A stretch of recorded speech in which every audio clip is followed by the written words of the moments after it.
Pwede po, pero paakyat. Paano niyo po pag ginagawa? Pababa? Huwag niyo lang po. Paakyat niyo lang po. Opo.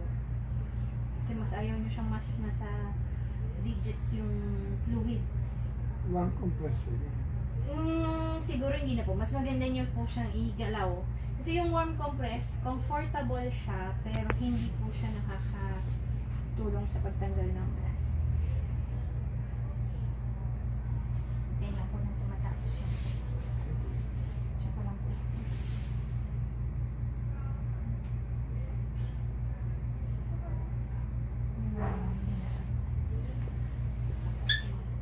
Mamaya palakasin. Hindi po, sakto lang po. Visible contraction lang. Hmm? Sakto lang konti. Sobrang lakas.